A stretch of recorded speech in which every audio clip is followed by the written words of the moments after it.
Hello dear friends, मैं doctor कंचन दुर्गकर। मैं स्त्री रोग तज्ञ और आईवीएफ कंसल्टेंट हूँ और पिछले 10 वर्ष से पुणे में कार्यरत हूँ। आज हम बात करने वाले हैं ट्विन प्रेगनेंसी के बारे में। यस, ट्विंस मतलब कि यस, आपने 2 बच्चे जो है वो कंसीव हो गया है और आपको सोनोग्राफी में पता चला है कि ट्विंस आपको रहा है।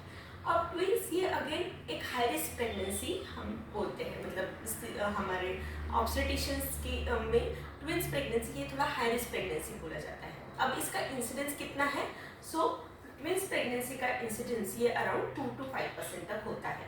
पर अभी हम देख रहे हैं कि ज़्यादा ट्रीटमेंट से अगर प्रेगनेंसी रहा है और 2 एम्ब्रियोज अगर ट्रांसफ़र किए गए हैं आईवीएफ में, उसमें ट्विंस प्रेगनेंसी रहने के आजकल इंसिडेंस जो है वो बढ़ रहे हैं। अब ट्विंस प्रेगनेंसी में क्या क्या हमें सावधानियां बरतनी चाहिए, कैसे कैसे हमें इसके जो कॉम्प्लिकेशंस है वो उससे हम कैसे बच सकते हैं, ये सारी चीज़ें हम इस वीडियो में डिस्कस करने वाले हैं। अब जनरली हमें अगर हम आजकल हम कन्फर्मेशन स्कैन करते हैं, मतलब 6 वीक्स जो होता है वो हम स्कैन करते हैं, तो उसमें हमें पता चलता है कि सैक्स जो है वो 2 है। ये 2 सैक जब होते हैं तो हम कहते हैं कि इसे ट्विन प्रेगनेंसी आपको है। अब ये ट्विन प्रेगनेंसी में दोनों भी बेबी को अगर हार्ट बीट है और दोनों का अलग सैक है तो हम इसे कहते हैं DCDA, मतलब डायकोरियोनिक डायम्नियोटिक प्रेगनेंसी। अब ये DCDA जो होता है वो मतलब क्या है कि दोनों भी बेबीज के घर अलग अलग है, वो दोनों भी बेबी अलग अलग बनने वाले हैं।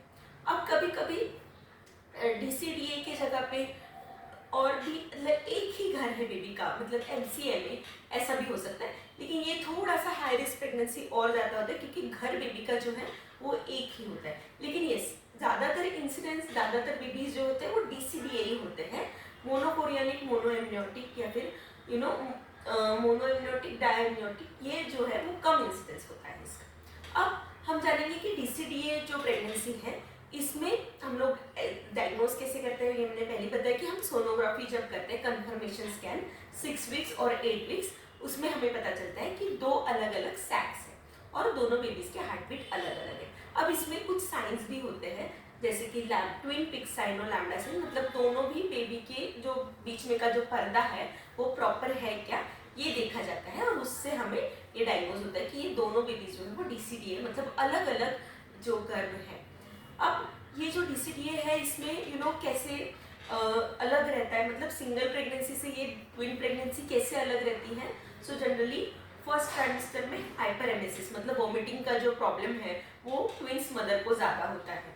अब आगे चल के वेट गेन, वेट गेन भी ज़्यादा होता है और उसके अलावा जो प्रॉब्लम्स होते हैं जैसे कि BP बढ़ना या फिर डायबिटीज़, जेस्टेशनल डायबिटीज़, उसके अलावा प्रीटर्म डिलीवरी, ये सारी जो कॉम्प्लिकेशंस है वो हो सकती हैं। अब इसमें हम देखेंगे कि प्रीटर्म डिलीवरी क्यों होती है।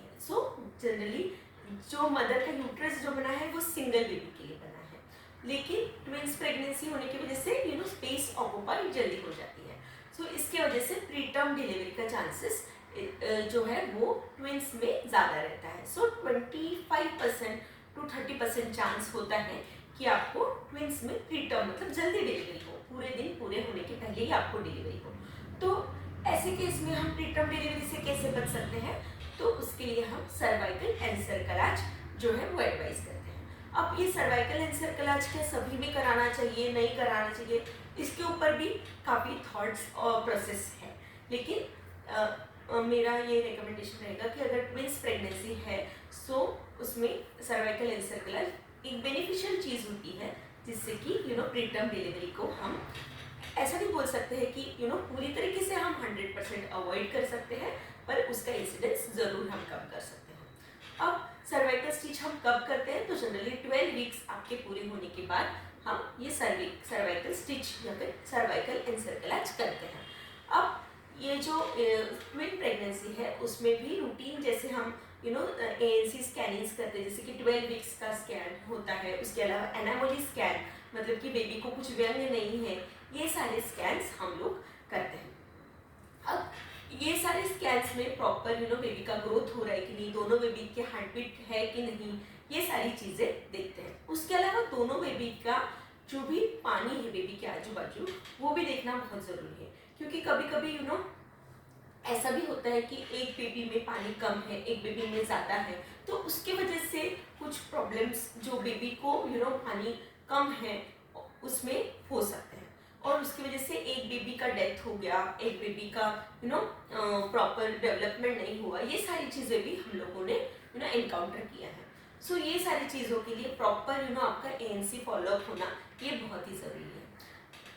यस और आगे चल के जो भी लास्ट ट्रांस होता है, मतलब कि जो 7 मंथ से लेके 9 मंथ का जो अवधि होता है वो थोड़ा सा ट्विंस मदर के लिए डिफिकल्ट होता है, क्योंकि उसमें वेट गेन आपका ज़्यादा हो जाता है, और जो डबल गर्थ है, मतलब पेट जो है वो ज़्यादा हो जाता है, तो लास्ट मंथ्स जो होता है वो ड्रैग करने के लिए ट्विंस मम्मी को काफ़ी डिफिकल्ट होता है।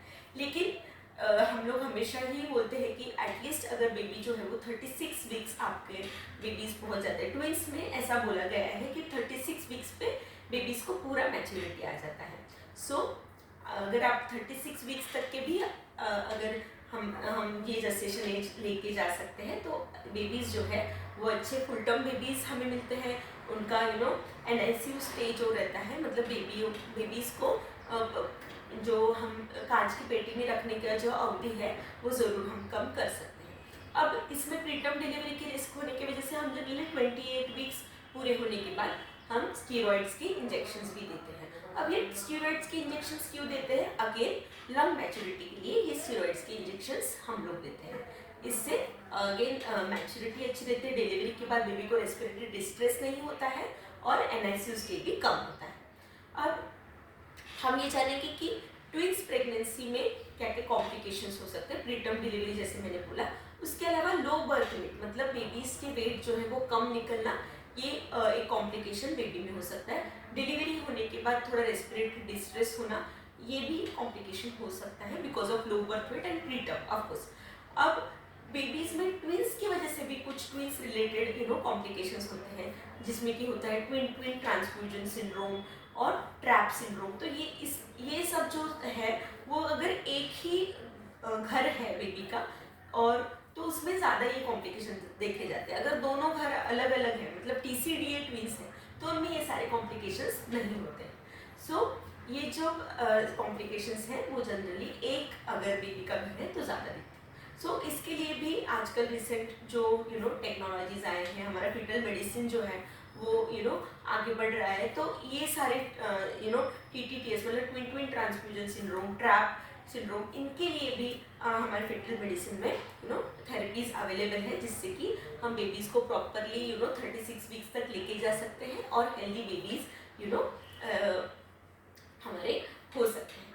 सो थोड़ा सा हाई रिस्क प्रेगनेंसी है ट्विंस डिलीवरी के वक्त भी थोड़ा सा टर्शरी केयर सेंटर में ट्विंस का डिलीवरी होना चाहिए, क्योंकि अटोनिक PPH के चांसेस थोड़े ज़्यादा होते हैं, क्योंकि ओवर डिस्टेंडेड यूट्रस होता है, तो डिलीवरी के बाद भी थोड़ा ब्लीडिंग ज़्यादा होने के चांसेस ट्विंस में ज़्यादा रहते हैं।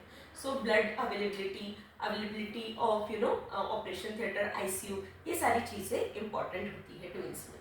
सो ये हो गया है ट्विंस के बारे में, और उसके क्या क्या हम लोग क्या क्या अवेयरनेस हमारे में रहना चाहिए, और कैसे कैसे इसका फॉलोअप होता है, और कैसे हम अगर प्रॉपर 36 वीक्स तक ये ट्विंस हमारा प्रेगनेंसी जाता है तो हमें हेल्दी मदर और हेल्दी बेबी जो है वो हो सकता है।